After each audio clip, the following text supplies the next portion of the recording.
All right, good morning, everybody. So we're going to be starting our week 4 of our informational nutrition program. And just to start off, we're going to be looking at fats and fibers today. So as we go to the next slide here, it is often confusing when you hear about different types of fats.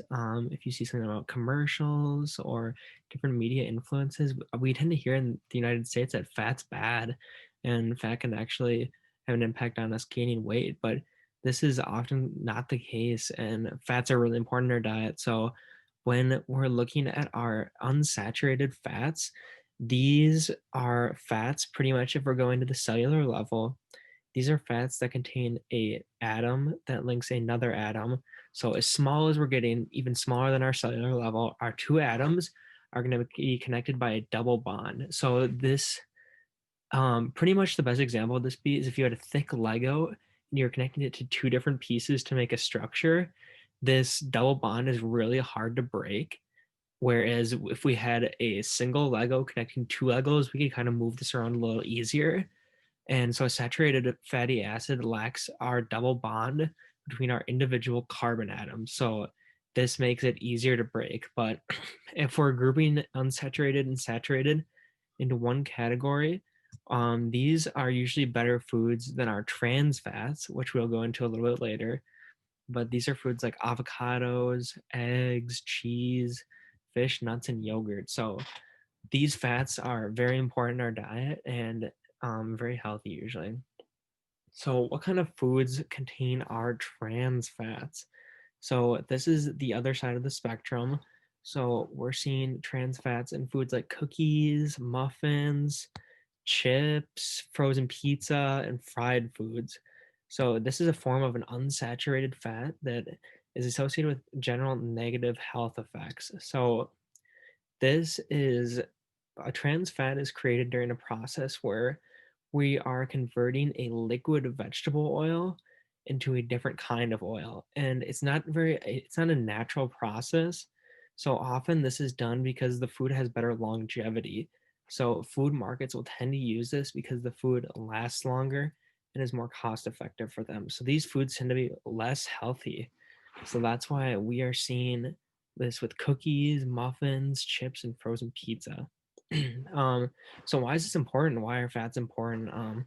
It's essential to one's diet, and we need to consume our healthy fats. Fats are burned for energy, and they give us more energy to play with our friends, do things outside, and we can also store our fats in our adipose tissue. So this is fat energy that can be used for later, and it's a good insulator in the body.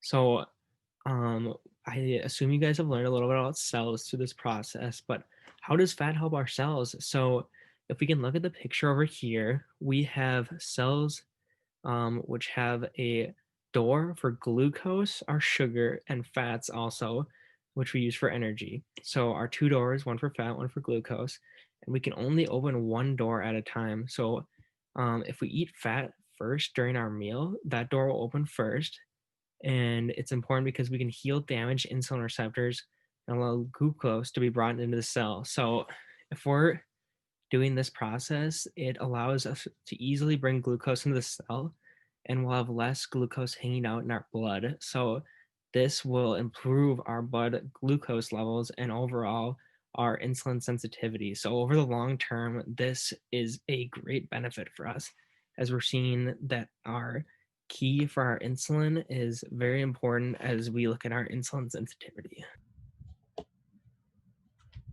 Okay, so what is a fiber? A fiber is basically just like a carb, but our body cannot fully digest it and break it down. And so we're going to get fibers from all of our plant-based foods and nutrients. So any of our foods that are like our fruits or our vegetables, anything coming from plants are going to be found with high amounts of fiber.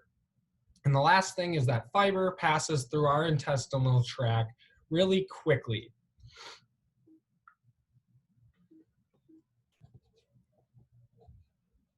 So what types of foods contain fiber?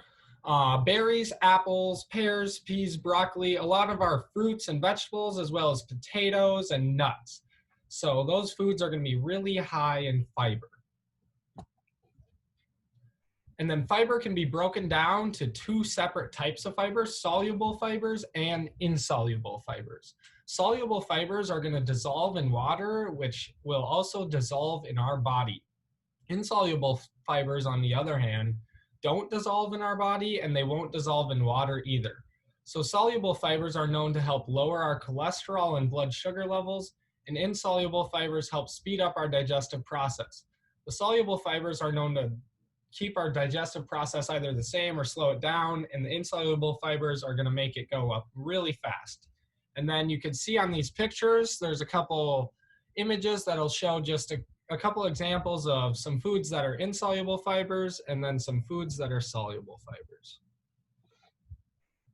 Lastly, why is fiber so important? Well, first of all, fiber helps with the heart, and that's very important. If we have a healthy heart, then that's going to keep us running healthy for a long time, and it's going to help us live to our 80s and 90s and live longer. It also helps us maintain our weight and our cholesterol and helps lower LDL levels inside our body. And it helps with digestion and speeds up digestion overall. And the last thing it'll do is it'll help lower and regulate our blood sugar levels.